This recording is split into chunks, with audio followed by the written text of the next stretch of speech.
ধরে ধর দেখতো পাকা ধর মামা ধর পাকা ধর আর ওজন দেন আগে এই ওজন দে পাকা ধর পাকা সাইড দে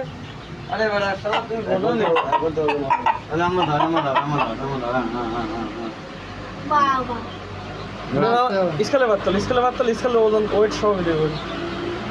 ও তো বলতে না স্কেলে বাতল এখন 200 গ্রাম কম হবে খাবি না 3 কেজি যাবেন 3 কেজি তো হওয়ার দরকার দই রাম কাটাও 3 না কেজি 200 দাদা পানি দিয়ে দেন চাই দিন বাকি হ্যাঁ কালকে